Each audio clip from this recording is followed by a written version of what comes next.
Assalamualaikum warahmatullahi wabarakatuh. Kembali lagi di channel Cerdas Kimia. Teman-teman, di video kali ini kita akan membahas materi mengenai kimia unsur, dan kali ini kita akan fokus membahas mengenai golongan alkali. Di dalam tabel periodik unsur, golongan alkali terletak pada golongan 1 atau golongan 1A.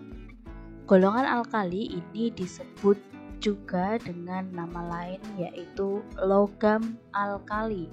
Mengapa dinamai logam alkali? Karena golongan 1A ini merupakan unsur-unsur yang bersifat mudah melepas elektron atau bersifat elektropositif. Nah, unsur-unsur yang elektropositif ini adalah merupakan logam. Oke, apa saja yang mau kita pelajari dari materi golongan alkali kali ini? Yang pertama, kita akan belajar mengenai pengertian logam alkali. Kemudian yang kedua, kita akan belajar mengenai anggota dari golongan alkali. Lalu yang ketiga, kita akan belajar sifat-sifat dari unsur alkali. Kemudian selanjutnya kita akan belajar keberadaan golongan alkali ini di alam, dan yang terakhir kita akan belajar kegunaan senyawa-senyawa alkali di dalam kehidupan. Oke, kita mulai dari pengertiannya dulu. Jadi alkali itu sebenarnya berasal dari bahasa Arab yang artinya adalah abu. Ya, dimana abu ini sifatnya adalah basa. Nah, mengapa disebut seperti itu? Karena ternyata logam alkali ini larut dalam air, ya. Dan kalau dia larut dalam air menghasilkan suatu basa kuat. Makanya disebut dengan alkali yang berarti abu dan bersifat basa. Jadi seperti itu. Kemudian kita akan belajar anggota-anggota dari golongan alkali. Yang pertama ada litium dengan nomor atom 3. Kemudian natrium dengan nomor atom 11. Lalu kalium nomor atomnya 19. Lalu rubidium nomor atomnya 37. Cesium nomor atomnya 55. Dan terakhir francium dengan nomor atom 87. Dimana yang francium ini merupakan unsur yang bersifat radioaktif, sehingga pembahasan kita nantinya hanya dari litium ke cesium. Oke, kemudian kalau kita lihat dari segi konfigurasi elektronnya, maka litium dengan nomor atom 3. Jadi teman-teman, untuk memberi nomor atom itu ada yang menulisnya di bawah, misalkan seperti ini. Ya, ini ada juga yang di atas seperti ini, ya. Jadi nomor yang lebih kecil itu merupakan nomor atomnya atau sama dengan jumlah elektronnya. Oke, kita kembali ke konfigurasi elektron untuk masing-masing anggota dari golongan alkali. Yang pertama ada litium dengan nomor atom 3, sehingga konfigurasinya adalah 2, 1. Kemudian disusul oleh natrium dengan nomor atom 11, maka konfigurasinya adalah 2, 8, 1. Selanjutnya ada kalium dengan nomor atom 19, berarti konfigurasinya adalah 2, 8, 8, 1. Lalu rubidium nomor atomnya 37, konfigurasinya 2, 8, 18, 8, 1. Lalu ada cesium dengan nomor atom 55, sehingga konfigurasinya adalah 2, 8, 18, 18, 8, 1. Nah, francium tidak kita bahas ya, karena ini termasuk unsur radioaktif, sehingga pembahasannya nanti akan masuk ke pembahasan kimia radioaktif. Oke teman-teman, dari konfigurasi elektron unsur-unsur anggota logam alkali ini kita tahu bahwa elektron valensinya atau disingkat EV itu semuanya adalah 1. Nah, karena elektron valensinya 1, maka dia cenderung akan melepaskan 1 elektron valensinya. Karena dia melepas 1 elektron, maka unsur-unsur dari golongan alkali ini cenderung bermuatan positif atau memiliki sifat elektropositif. Nah, kita contohkan Li.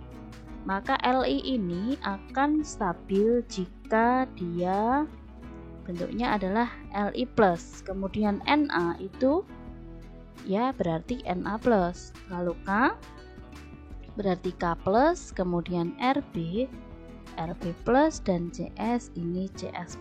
Nah, karena golongan logam alkali ini mudah melepas elektron, maka nanti ini akan mengakibatkan sifatnya sangat reaktif atau mudah bersenyawa dengan unsur-unsur lain. Ya, nah ini akan kita pelajari di sifat golongan alkali.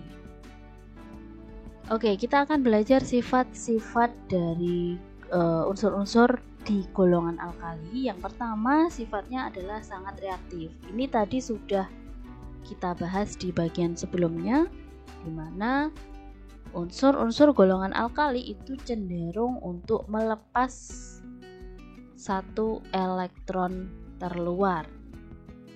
Nah, ini ditandai dengan energi ionisasi dari unsur-unsur golongan 1A itu nilainya sangat kecil ya. Nah, kalau energi ionisasinya kecil, tentu saja mudah melepas 1 elektron. Nah, kalau dia mudah melepas elektron menjadi ion positif, berarti dia itu sifatnya sangat reaktif atau sangat mudah membentuk senyawa dengan unsur lain. Dimana kalau kita lihat unsur-unsur golongan alkali ini sangat mudah membentuk ikatan ion ya dengan siapa? Dengan unsur yang non logam. Senyawa dari golongan alkali itu merupakan senyawa ion. Jadi terbentuk dari ikatan ion dengan dengan atom atau dengan unsur non logam. Nah, ini contohnya sangat dekat dengan kehidupan kita, yaitu NaCl, di mana Na ini Na+ dan Cl ini Cl-. Jadi Na-nya adalah golongan logam alkali, sementara Cl-nya non logam ya, golongan halogen. Nah, seperti itu. Kemudian yang ketiga, sifat dari logam alkali adalah mudah mengalami oksidasi. Ya, jadi mudah teroksidasi karena tadi kan mudah melepas elektron ya. Karena unsur-unsur golongan alkali ini mudah mengalami oksidasi, maka sekaligus dia bersifat reduktor kuat ya. Jadi mampu mereduksi unsur yang lain atau bersifat reduktor kuat. Kemudian sifat yang keempat adalah bersifat lunak. Nah, ini sifat lunak ini ditandai dengan titik leleh yang rendah. Nah, mengapa unsur-unsur golongan alkali atau mengapa logam alkali ini bersifat lunak? Ini tidak lain adalah karena ikatan logam yang terjadi di dalam logam-logam alkali itu adalah merupakan ikatan yang lemah. Jadi ikatan logamnya lemah, sehingga karena ikatan logamnya lemah, maka sifat logam alkali ini cenderung lunak atau mudah ditempa. Oke, kemudian sifat yang kelima adalah ketika logam alkali ini bereaksi dengan air, maka akan menghasilkan basa kuat. Contohnya Na ketika bereaksi dengan H2O, maka ini akan menjadi NaOH plus H2 ya, dimana ini kalau kita lihat fenomenanya dalam kehidupan sehari-hari, maka natrium ini kalau bereaksi dengan air dia akan menimbulkan suatu ledakan ya, seperti ini. Jadi gambar ini adalah ledakan dari suatu logam Na.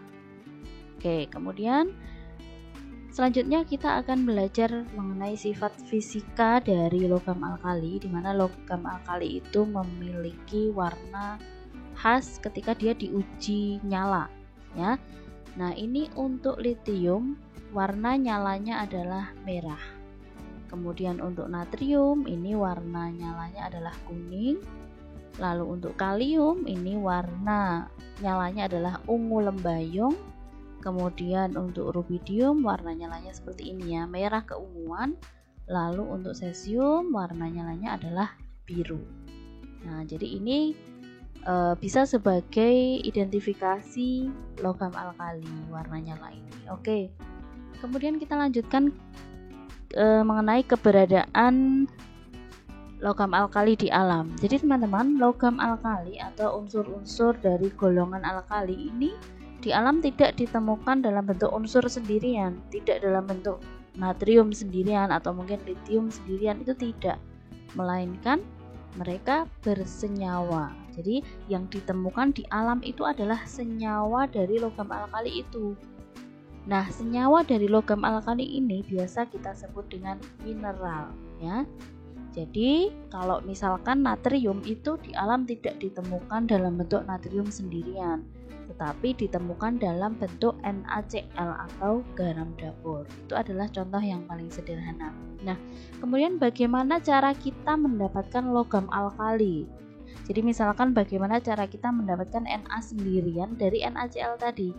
Nah, ternyata caranya adalah melalui elektrolisis leburan dari senyawa itu. Jadi elektrolisis sudah kita pelajari di bab sebelumnya ya. Jadi ini memang saling terkait.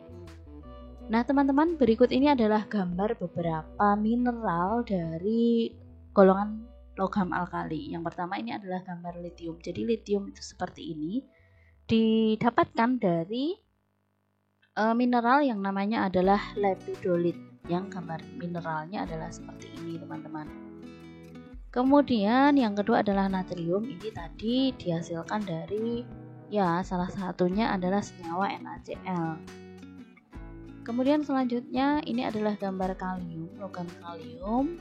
Nah, kalium ini dihasilkan dari mineral yang namanya adalah silfit. Nah, silfit ini gambarnya yang seperti ini, teman-teman, mineralnya. Oke, kemudian rubidium ini biasanya digunakan di dalam lampu holo. Nah, seperti ini di dalamnya isinya adalah rubidium. Kemudian ini adalah gambar cesium, di mana cesium ini dapat dihasilkan dari mineral yang bernama polusit. Nah, gambar polusit itu adalah seperti ini, teman-teman ya. Jadi yang seperti batu putih ini adalah mineral polusit yang bisa digunakan untuk mendapatkan cesium ya. Oke, itu adalah keberadaan unsur alkali di alam. Kemudian kita lanjutkan mengenai kegunaan senyawa-senyawa dari logam alkali.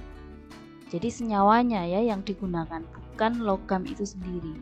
Oke, contohnya yang pertama ini sangat terkenal sekali, yaitu NaCl atau garam dapur. Kegunaannya diantaranya adalah sebagai bumbu masakan dan juga untuk penyedap makanan. Lalu yang kedua, senyawa dari logam natrium juga, yaitu Na2CO3. Ini biasa digunakan kalau dalam kehidupan sehari-hari, itu digunakan dalam deterjen dan softener atau juga di pabrik-pabrik sabun. Itu ya, untuk bahan baku pembuatan sabun. Kemudian yang ketiga ada Na2O2. Ini juga senyawa dari logam natrium. Biasa digunakan sebagai pemutih di dalam industri tekstil. Kemudian yang keempat ada senyawa KCl. Ini merupakan senyawa dari logam kalium. Nah, ini biasa digunakan untuk bahan baku pupuk. Lalu yang kelima ada KOH. Ini merupakan senyawa dari logam kalium juga, dan KOH ini banyak digunakan sebagai bahan baku untuk pembuatan sabun lunak ya. Lalu yang keenam ada KNO3 atau kalium nitrat. Ini merupakan senyawa dari logam kalium juga, yang kegunaannya adalah sebagai bahan dasar untuk pupuk ya, atau juga untuk bahan peledak seperti kembang api misalkan, itu juga menggunakan kalium nitrat. Oke teman-teman, jadi seperti itu pembahasan kita mengenai logam alkali. Semoga bisa dipahami dengan baik. Terima kasih atas perhatian teman-teman. Selamat belajar dan wassalamualaikum warahmatullahi wabarakatuh.